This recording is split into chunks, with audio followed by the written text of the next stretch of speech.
I sacrificed 3 years of my life to save a multi-billion-dollar company, only for my boss to fire me and hand my promotion to his spoiled nephew.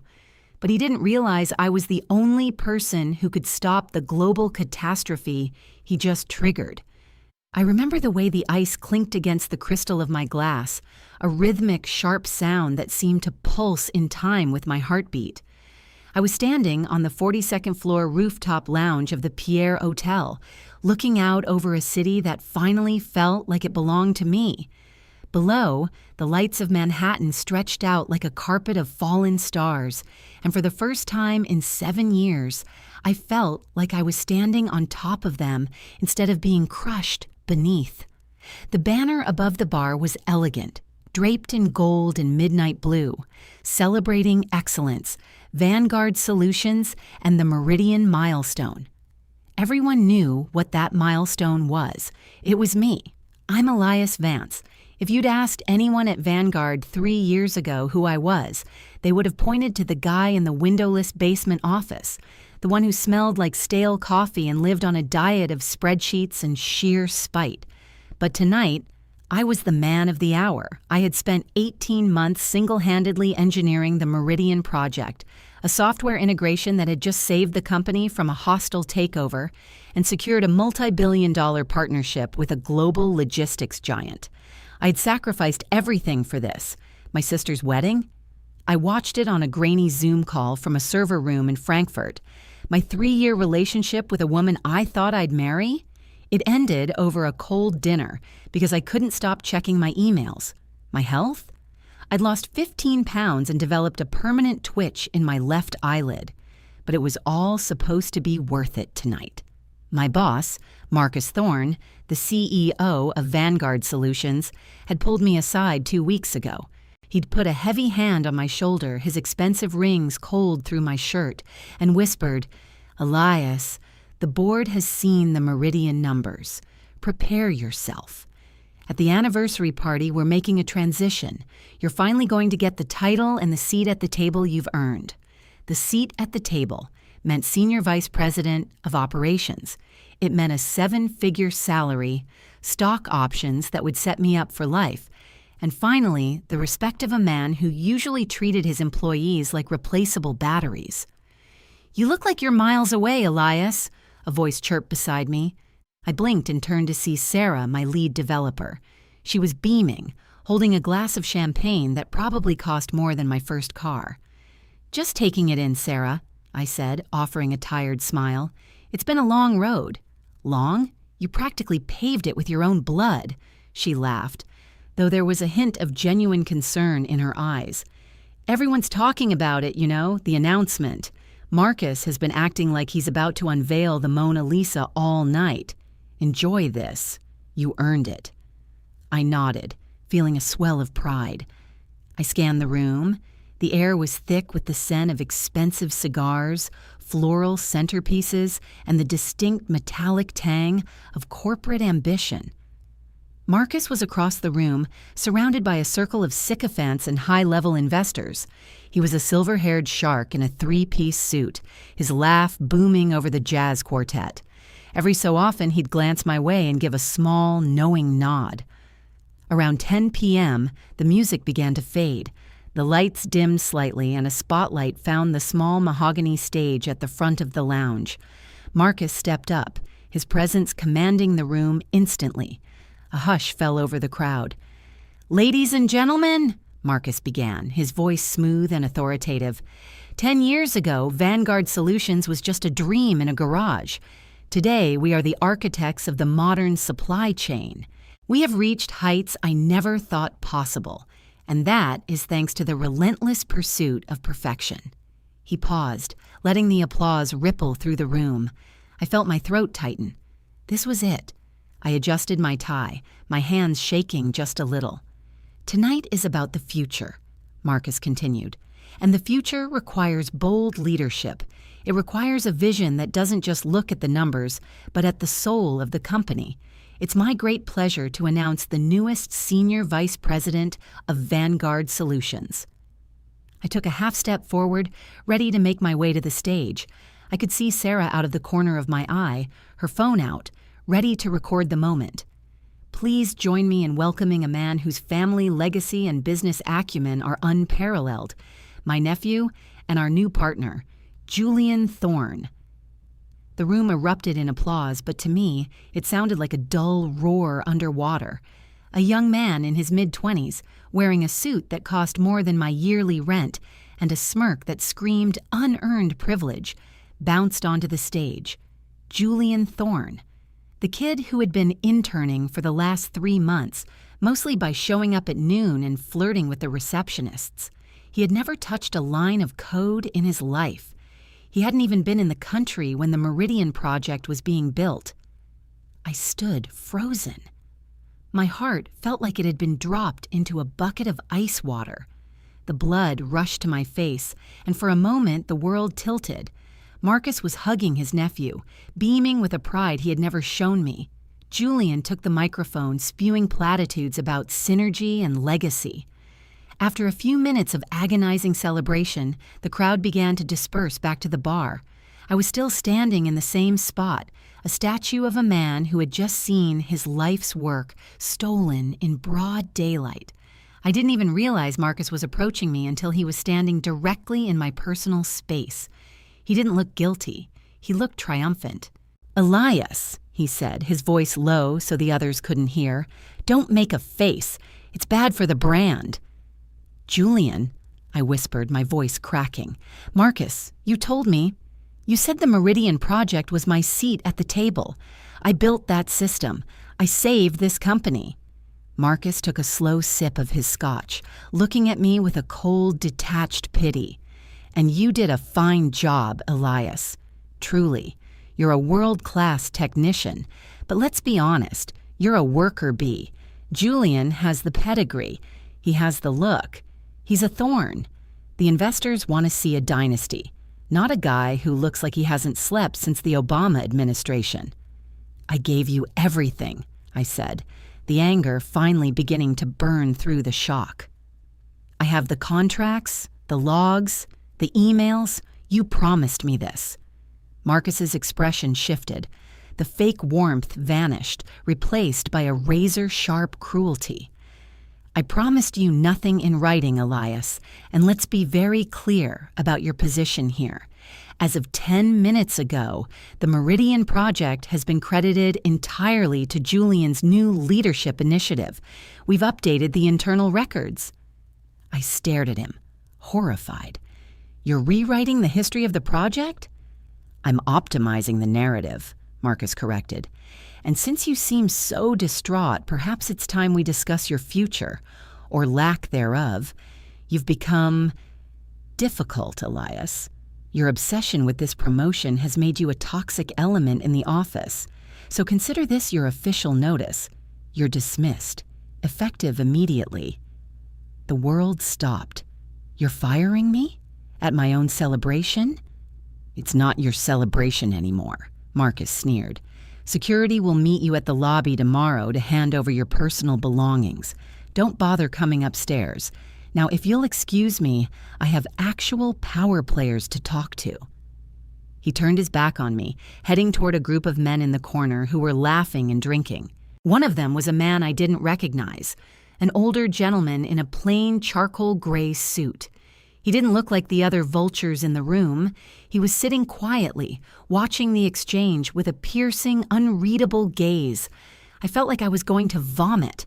I turned to leave, to run, to get out of that suffocating room before I lost my dignity completely. But as I reached the elevator bank, a heavy hand caught my arm. I spun around, ready to swing, but it wasn't Marcus or Julian. It was the man in the charcoal suit. "Mr. Vance," the man said. His voice was deep, carrying a strange weight of authority that made me pause. "You're leaving so soon? The party is just getting interesting." "I don't work here anymore," I spat, trying to pull away. "Go talk to Marcus if you want to celebrate a theft." The man didn't let go. His grip was like iron. He leaned in closer, his eyes locked onto mine. "I don't care what Marcus Thorne thinks. I've been watching you for 3 years, Elias. I didn't fly 5,000 miles to watch a puppet show." He reached into his pocket and pulled out a small black ledger. He flipped it open to a page that had my private cell phone number written at the top. "Who are you?" I demanded, my heart racing for an entirely different reason now. The man smiled, but it didn't reach his eyes. "I'm the reason this building exists, and I think it's time you and I had a conversation that doesn't involve the Thorne family." Behind us, I heard a sudden, sharp gasp from the crowd. I looked back and saw Marcus dropping his glass. It shattered on the marble floor. He was staring at us, specifically at the man holding my arm, and his face had turned a sickly, translucent white. "Elias," Marcus stammered, stumbling toward us, his voice trembling. "Mr. Sterling, I didn't realize you two knew each other." The man in the charcoal suit didn't even look at Marcus. He kept his eyes on me. "We don't," the man said coldly. "But by the time the sun comes up, Elias is going to own everything you think you just took from him." The silence that followed Marcus Thorne's glass shattering was more deafening than the jazz music ever was.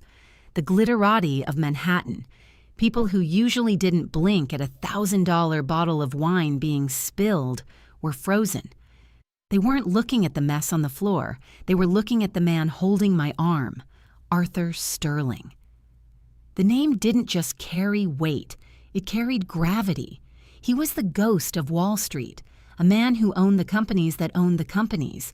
He hadn't been seen in public in 3 years, yet here he was, standing in a charcoal suit that looked like it was woven from shadows, staring down my boss as if he were a bug on a windshield. "Mr. Sterling," Marcus stammered, his face a grotesque mask of panic and forced hospitality. He stepped over the shards of crystal, ignoring the expensive scotch soaking into his Italian leather shoes. I had no idea you were coming. We sent an invitation to your office, of course, but your people said—" "My people said what I told them to say," Sterling interrupted. His voice wasn't loud, but it cut through the room like a razor. He finally let go of my arm, but he didn't move away. He stayed anchored to my side, a silent, looming protector. "I prefer to observe people when they think no one important is watching. It's the only time they're honest." Marcus's eyes darted to me, then back to Sterling. The cruelty he'd shown me seconds ago was replaced by a desperate, sweating sycophancy. "Of course. And what a night you've chosen to observe. We were just celebrating the success of the Meridian Project. My nephew, Julian, who I'm sure you've heard of—" "I've heard of the Meridian Project," Sterling said, his eyes narrowing. "I've spent the last 6 months vetting every line of the integration architecture. It's a work of genius. It's the kind of structural logic that doesn't come from a nephew with a degree in leisure studies and a penchant for Ibiza." A few people in the crowd stifled coughs. Julian, who had been preening on stage only moments ago, looked like he wanted to vanish into the floorboards. "Well, Julian led the strategic vision," Marcus lied, his voice climbing an octave. "Elias here was a vital part of the technical team, of course. We value him immensely. I was actually just telling him how much we appreciate his—" "You were firing him," Sterling said flatly. The room went cold. I think there's been a misunderstanding," Marcus said, wiping sweat from his brow with a silk pocket square. "A temporary disagreement. High-pressure environment, you know. Elias is a star. We were just discussing his new role." I looked at Marcus, really looked at him, and felt a wave of profound disgust. He was a coward. He'd spent years building a kingdom on my back, and the second a real king walked into the room, he was ready to sell his own soul to keep the lie alive. "The only role Elias Vance has in this company from this moment forward," Sterling said, stepping toward Marcus, "is whatever role he chooses to take. Because as of 9 p.m. tonight, my firm, Ethelgard Holdings, exercised its option to become the majority shareholder of Vanguard Solutions." A collective gasp rippled through the lounge. Marcus's jaw literally dropped. "What? That's impossible. The board likes money, Marcus, and they like stability, neither of which you can provide once the news of yours—" optimization of the narrative regarding the Meridian project hits the wires. You see, Elias Vance didn't just write the code. He patented the core logic gate under his own name 3 years ago, before he even joined Vanguard. He didn't sell you the rights. He licensed them to the project under a good faith employment agreement. Sterling looked at me, a ghost of a smile playing on his lips. An agreement that, if I recall correctly, becomes null and void if he is terminated without cause. I felt the world shift. I hadn't even thought about that patent in years. It was something I'd done in my garage, a small piece of intellectual property I thought was too niche to matter.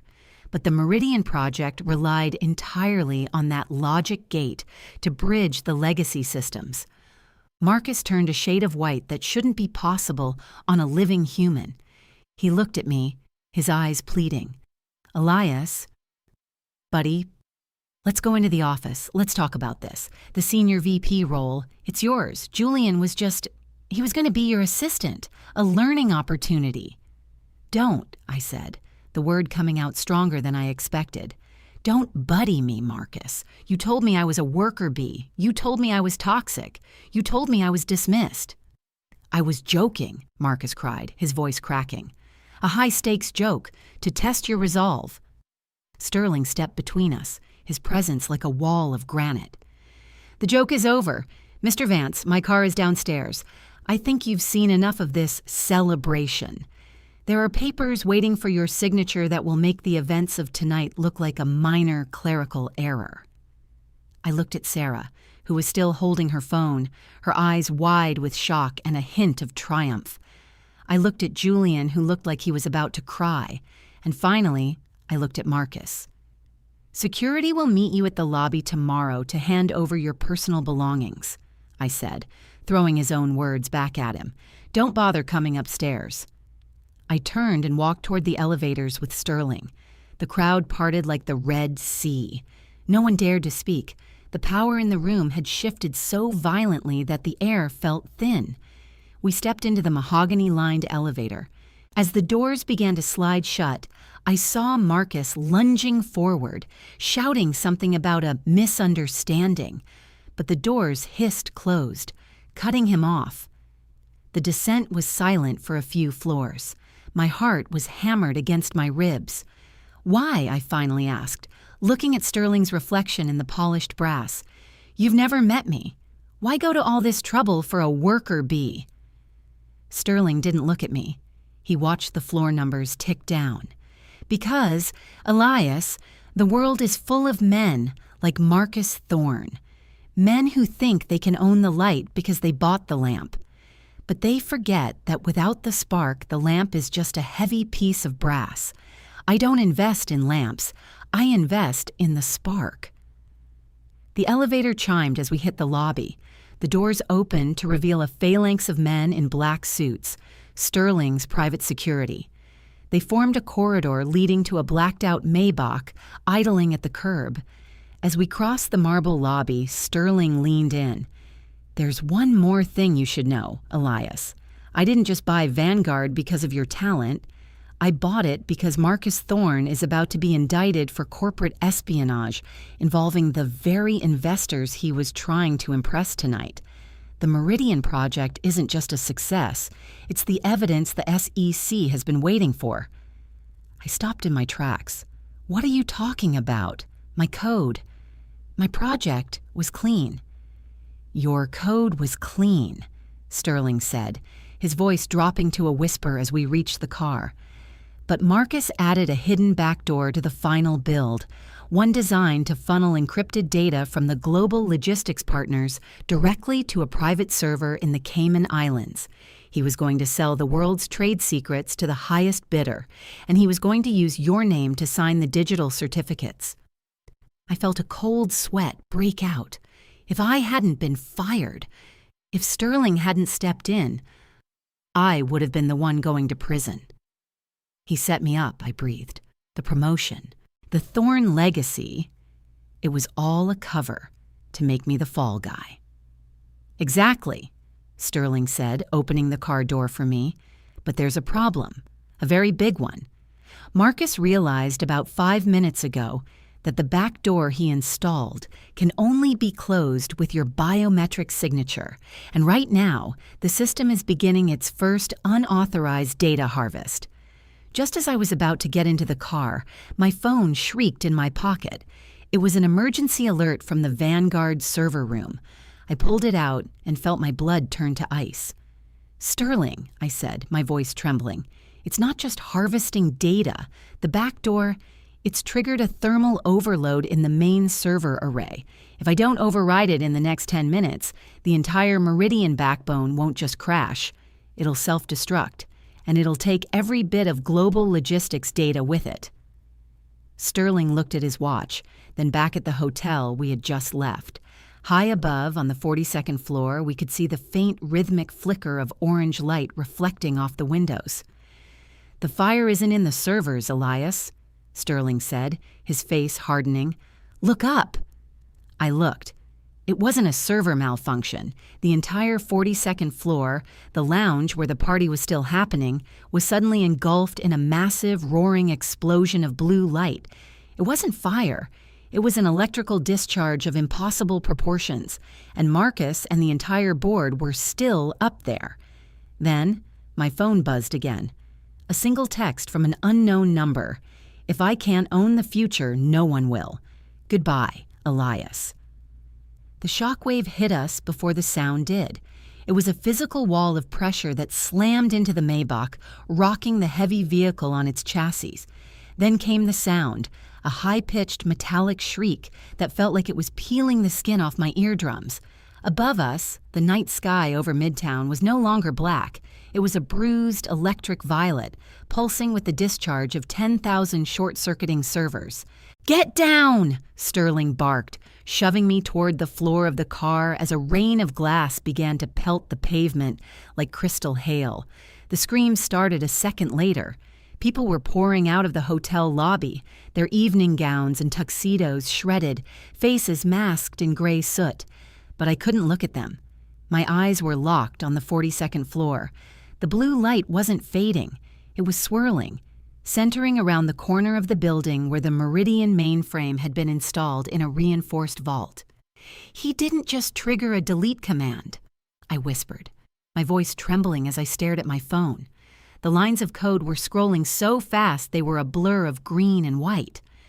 "He's forcing a hardware-level purge. He's overclocking the processors until the liquid nitrogen cooling system hits critical pressure. He's turning the entire floor into a bomb." Sterling was already on his satellite phone, his voice a low, dangerous growl. "Team Bravo, status. Now." He listened for a heartbeat, his jaw tightening. "Understood. Seal the perimeter. No one goes in and absolutely no one, including Thorne, comes out until we have the drives." He looked at me, his eyes reflecting the eerie blue glow from above. "Elias, can you stop it from here?" "I can't," I said, my fingers flying over the screen. "He's cut the external link.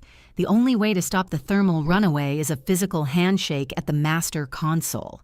It's a failsafe I built into the kernel to prevent remote hacking.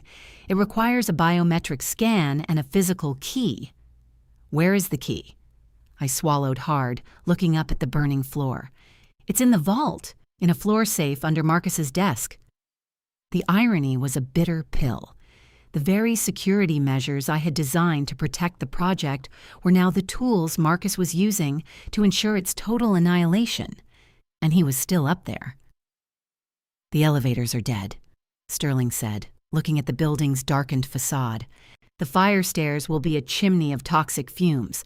My team is currently trying to breach the service entrance, but the automated security system has gone into blackout mode. It thinks the building is under a terrorist attack." "Because it is," I said, standing up and stepping out of the car. The air smelled of ozone and burnt plastic. Marcus Thorne is the terrorist.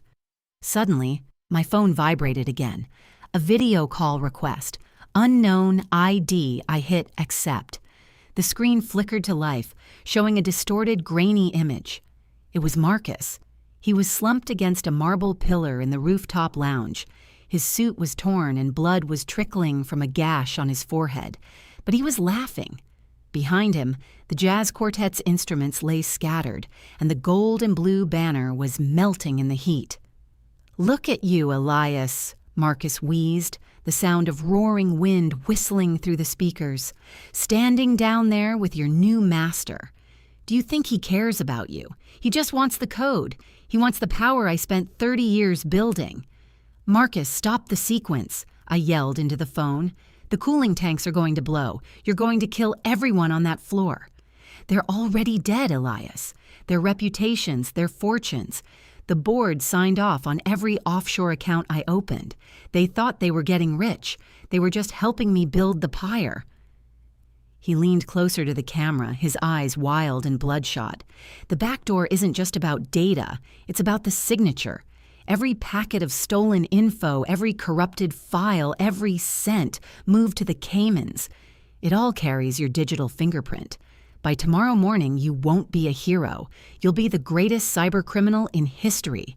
The man who crashed the global economy for a promotion." "I didn't do it, Marcus. Sterling knows. The SEC knows." "Sterling can't save you from a hard-coded trail," Marcus sneered. "And he certainly can't save you if you're dead." The camera panned around. My heart stopped. Sarah, my lead developer, was huddled in the corner of the room, her hands zip-tied behind her back. She was terrified, her eyes pleading through the screen. "I found your little friend trying to access the manual override," Marcus said, pulling a small silver remote from his pocket. "She has the other half of the physical key, doesn't she? The one you gave her for redundancy?" I felt the blood drain from my face.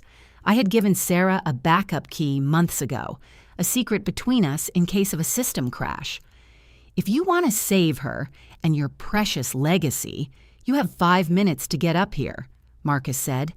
"But the lobby is locked, the stairs are blocked, and I've just activated the floor's halon gas fire suppression system. In 4 minutes, there won't be any oxygen left on the 42nd floor. Choose quickly, Elias. Your worth or her life." The screen went black. Sterling grabbed my shoulder. "Elias, stay back. My tactical team is 2 minutes from the roof via chopper. They'll get her." "The chopper won't make it," I said, pointing up. The blue electrical discharge was reaching higher, creating a localized electromagnetic field. "Any aircraft that gets within 50 yards of that floor will have its avionics fried. They'll drop like stones." I looked at the building, then at the service crane hanging off the side of the 40th floor, a platform used by window washers that hadn't been moved since the morning. "I can get in," I said, the madness of the plan already taking hold. "The maintenance override for the crane is in the basement. If I can get it moving, I can swing it to the 42nd floor balcony." "It's suicide," Sterling said, but he didn't pull me back. He looked at me with a grim, calculating respect. "You're not a worker bee anymore, Elias. You're a soldier. Go. My team will provide cover." I didn't wait for another word. I sprinted toward the side entrance of the hotel, dodging the panicked crowds and the falling debris. The basement was a labyrinth of steam pipes and shadows, humming with the vibration of the failing generators above. I found the maintenance panel, my fingers working the mechanical overrides. The crane groaned to life somewhere far above. I scrambled up the service ladder, my lungs burning, my mind racing through the logic of the Meridian Vault. I reached the 40th floor ledge, the wind whipping my hair as I stepped out onto the narrow, swaying platform of the window washer's crane. The city was a blur below me. I grabbed the controls, lurching the platform upward toward the blue-lit inferno. As I ascended, I saw the 42nd floor through the floor-to-ceiling glass. It was a hellscape. Marcus was standing in the center of the room, arms outstretched, bathed in the violet glow of the dying mainframe.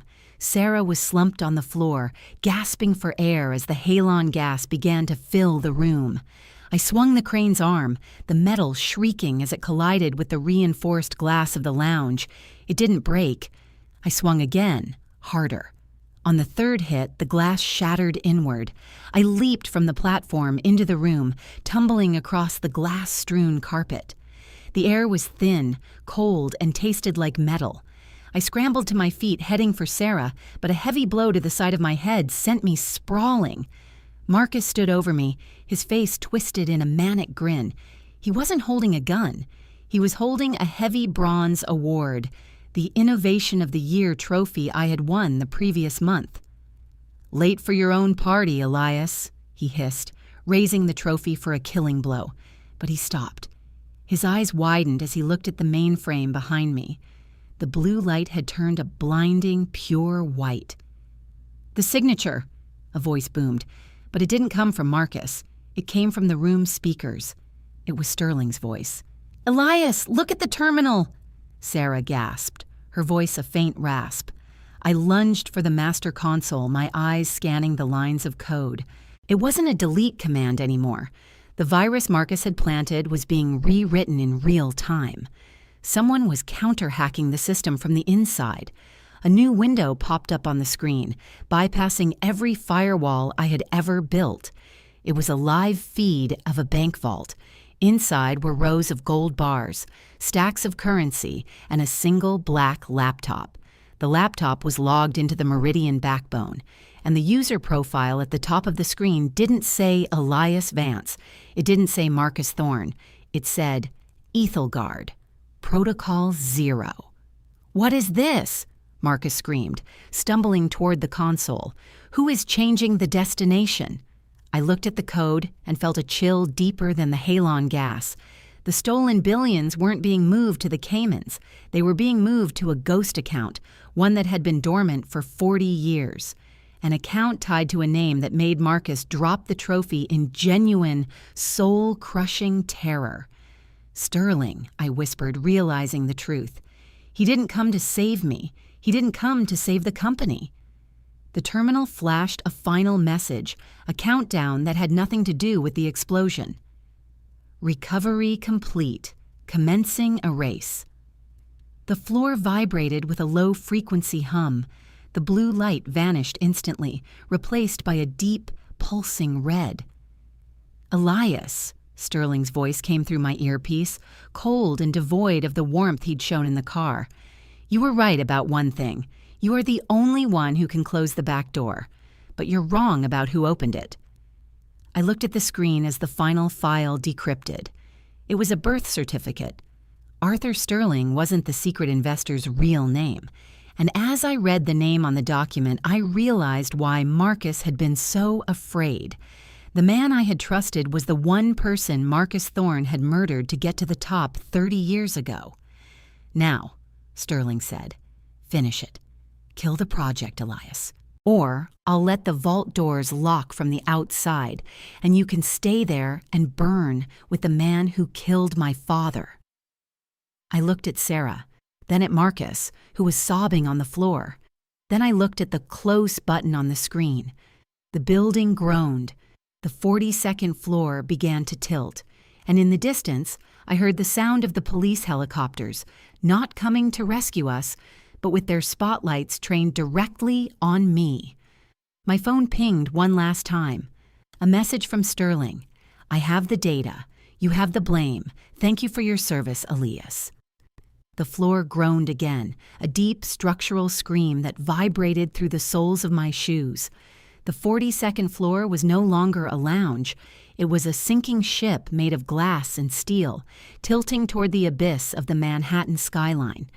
The red light from the console bathed everything in the color of a fresh wound. "Sarah!" I lunged for her, my lungs burning with every shallow breath. The halon gas was invisible, but I could feel it crowding out the oxygen, making my head swim. I reached her and fumbled with the zip ties on her wrists. My fingers felt like lead. Behind me, Marcus was a pathetic heap, his manic laughter having dissolved into a wet, rattling sob.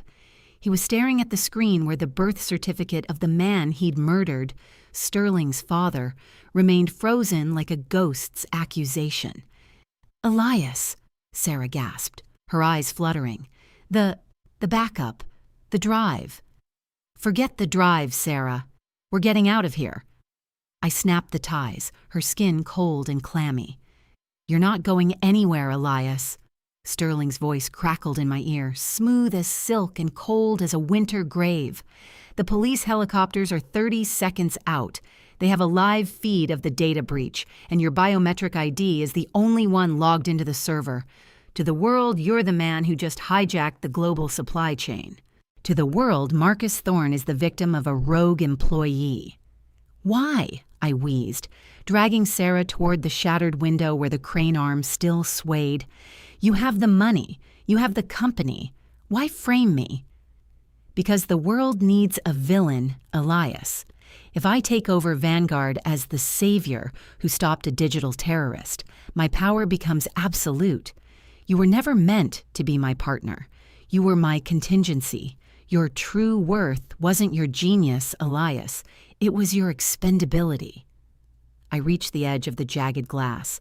The wind whipped in, bringing a blessed rush of oxygen that cleared the fog in my brain for a split second.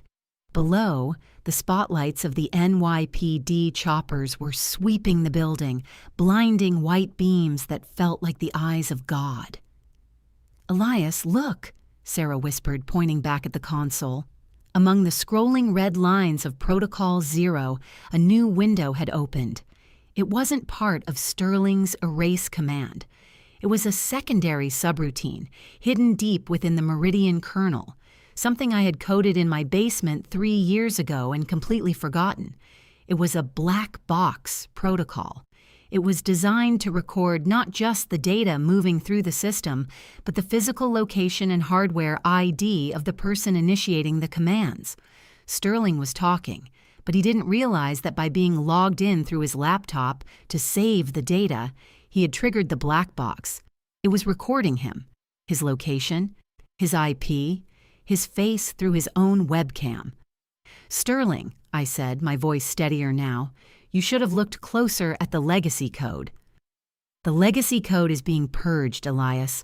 In 10 seconds, there won't be—" "The black box is outside the kernel," I interrupted, a grim smile touching my lips. "It's hardware encrypted. It's writing to a physical drive in the sub-basement that you didn't even know existed. And right now, it's broadcasting your Protocol 0 directly to the federal server I set up as a fail-safe." There was a sharp silence on the other end of the line. For the first time, I heard a crack in Sterling's composure, the sound of a chair scraping against a floor. "You're lying," he hissed. "Check the outgoing packets, Arthur. You thought you were the only one playing the long game." But the victory was short-lived. Marcus, seeing a chance to reclaim some shred of his stolen power, suddenly lunged from the floor. He wasn't aiming for me. He aimed for the master console. "If I go down," Marcus screamed, his face a mask of pure, unadulterated rage, "I'm taking everything with me." He didn't hit a key. He grabbed the heavy bronze trophy and slammed it into the central processing unit of the console. Sparking blue light exploded outward. The screen shattered. The delicate balance of the thermal overload, which I had been trying to navigate, tipped into total chaos. "No!" I shouted, but it was too late. The low-frequency hum of the servers turned into a high-pitched whine that shook the very bones of the building. The red lights turned a blinding, strobing white. "Elias, the crane!" Sarah screamed. The arm of the window washer's crane, struck by a falling piece of the roof's decorative molding, began to slide away from the ledge. It was our only way down. I grabbed Sarah around the waist and leaped. We hit the metal platform with a bone-jarring thud just as the entire corner of the 42nd floor erupted. The explosion wasn't fire. It was a kinetic blast of compressed gas and electrical energy. It threw the crane arm outward, the cables snapping like guitar strings. We were free-falling. The city spun around us. Lights, sky, pavement, lights. I squeezed my eyes shut, holding on to Sarah with everything I had left. The emergency brakes on the crane's rail shrieked, a shower of sparks illuminating the dark side of the hotel as we jerked to a violent halt, dangling by a single frayed steel cable at the 20th floor. We swung like a pendulum against the side of the building. My head hit the rail, and stars danced in my vision.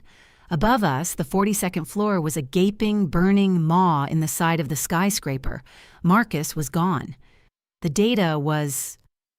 I didn't know. Elias, Sarah whimpered, pointing upward. I looked up. The single cable holding us wasn't just frayed, it was being cut. From the roof, a figure was silhouetted against the fire. It wasn't the police. It was one of Sterling's tactical team members. He was holding a thermal torch, methodically melting the bracket that held our cable to the rail. He wasn't trying to rescue us. He was finishing Sterling's work. My phone, still in my hand, buzzed. A video feed. It was Sterling. He was no longer in a dark office. He was standing in a hangar, the tail of a private jet visible behind him. He looked down at the camera, his face a mask of cold fury. "A brave effort, Elias," Sterling said. "But the black box you mentioned. My team just located the sub-basement server. They're destroying it now. The world will still see you as the villain, and in 30 seconds they'll see you as a tragic suicide." The cable groaned. A strand snapped with a sound like a gunshot. We dropped another 3 feet. "Wait!" I gasped, blood trickling into my eye. "Sterling, look at the news." On the small screen of my phone, a breaking news banner appeared over a live shot of the building, but it wasn't about the explosion.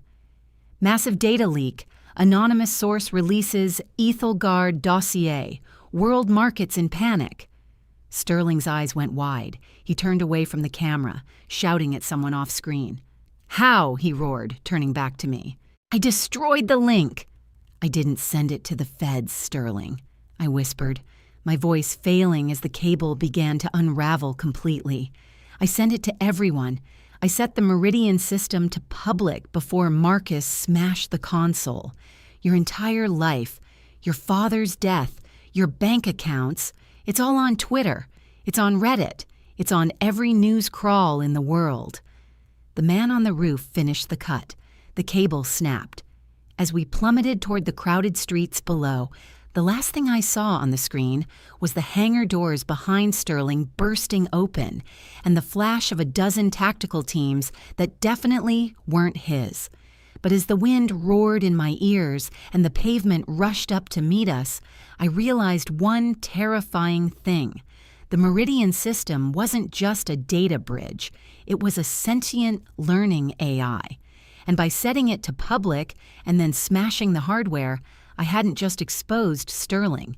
I had released the most powerful, unconstrained virus in human history into the global grid. And as my phone died, the last line of code I saw scrolling across the screen wasn't mine.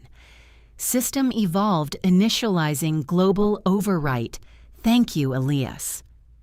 The sensation of falling is not like the movies. There is no slow-motion grace, no time for a witty internal monologue.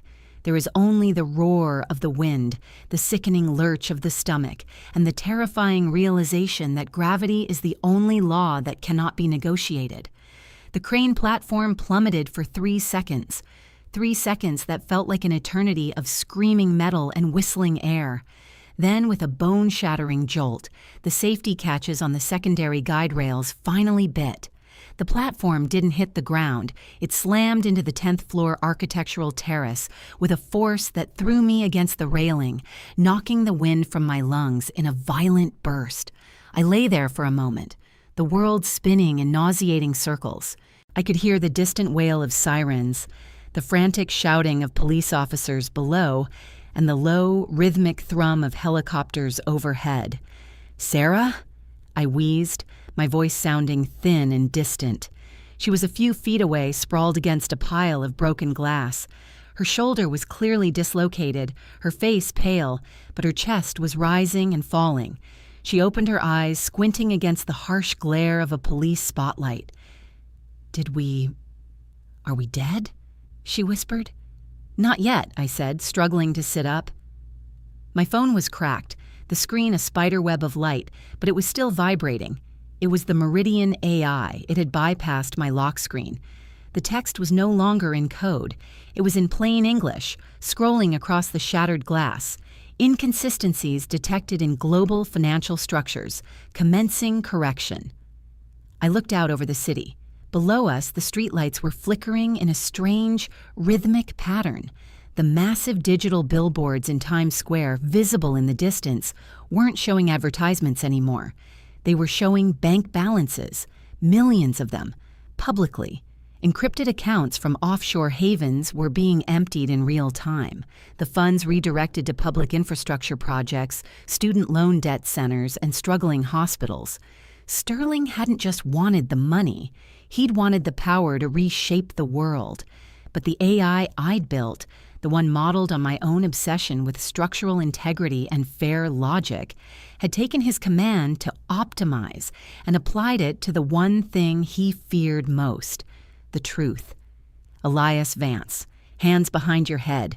Do not move.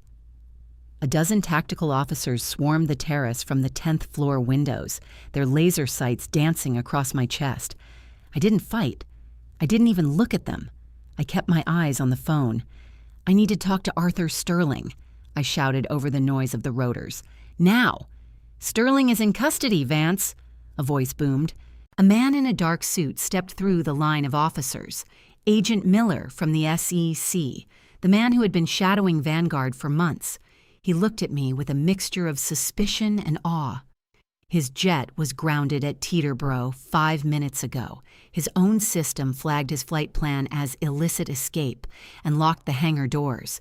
He's currently being processed for the murder of his own father and 30 years of corporate espionage. It's not just him, Miller, I said, holding up the cracked phone. The system, Meridian, it's out. It's doing what I designed it to do. It's finding the rot and cutting it out. But it's doing it too fast. It'll trigger a global collapse if we don't put a governor on the logic gate. Miller looked at the flickering lights of the city. The director wants you in a cell, Elias. They think you did this. If I did this, would I still be sitting on a terrace waiting for you to handcuff me? I snapped. I'm the only one who can talk to it. I'm the only one it recognizes as a primary architect. If you take me to a cell, the world's economy will be a memory by sunrise. Miller hesitated, then looked at the screen of my phone. He saw the name of a high-ranking politician flash by, followed by a balance of $40 million in a hidden Swiss account. The balance dropped to 0. Get him a terminal, Miller barked to his team. Now! They didn't take me to a cell. They took me to a secure room in the federal building, Sarah by my side being treated by a medic. They gave me a high-speed uplink and 3 monitors. For 6 hours, I fought my own creation. It wasn't a battle of viruses or firewalls. It was a debate. I had built Meridian to be logical, to be perfect. I had to convince it that perfection is the enemy of humanity. I had to show it that the rot it was trying to cure was part of the messy, imperfect system that kept people alive. Why save the corrupt? The AI asked through the terminal. The data shows a 94% improvement in resource distribution if the current leadership class is liquidated financially. Because we have to earn the change, I typed, my fingers blurring across the keys. If you do it for us, it's just another form of tyranny. You were built to be a bridge, not a judge. I felt a strange sense of peace. For years, I had defined my worth by my work, by the Meridian milestone, by the approval of men like Marcus Thorne. But standing there, with the weight of the world on my shoulders and the FBI watching my every move, I realized my true worth wasn't the code. It was the fact that I was the only one who cared enough to make it stop. I entered the final biometric handshake, my thumbprint, my retina scan, and a single voice command. Meridian, I said softly. The project is complete. Hibernate. The screens went black.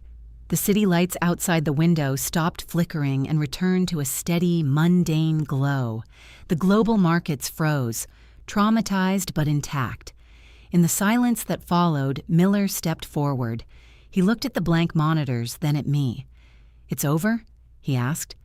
"The AI is dormant," I said, leaning back in the chair, feeling the exhaustion finally take hold. "But the data it released, that's not going back in the box. The world knows where the money is now. That's your job to finish, Miller." 2 weeks later, the headlines were still screaming. Marcus Thorne was facing life in prison. Julian Thorne had vanished into obscurity, his legacy a punchline. Arthur Sterling was in a high-security federal facility, his vast empire dismantled and seized. I sat on a park bench in Central Park, the sun warm on my face. Sarah was sitting next to me, her arm in a sling, but a bright, genuine smile on her face. We were both unemployed, technically under federal investigation, and likely to be tied up in depositions for the next decade. But for the first time in my life, I wasn't checking my email. "What now, Elias?" she asked, handing me a coffee. "Every tech firm in the world is going to want the man who built Meridian. You could name your price." I looked at the kids playing in the grass, the people walking their dogs, the beautiful, messy, unoptimized reality of the world. "I think I'm done being a worker bee," I said, "and I'm definitely done with secret investors." My phone buzzed in my pocket. I pulled it out, expecting a lawyer or a journalist. It was a text from an unlisted number. "The bridge you built still stands, Elias. We're watching. When you're ready to build something for the people and not the shadows, give us a call." The message was signed with a simple icon, a small golden scale. I looked at Sarah, then back at the phone. I didn't delete the message. I didn't reply. I just turned the phone off and slid it into my pocket. "Now," I said, standing up and offering her my good hand, "I think we go get some lunch. I heard there's a place nearby that makes the most inefficient, imperfect, and absolutely perfect burgers in the city." I walked away from the skyscraper shadows, finally knowing exactly what I was worth. And for the first time, I didn't need a promotion to prove it.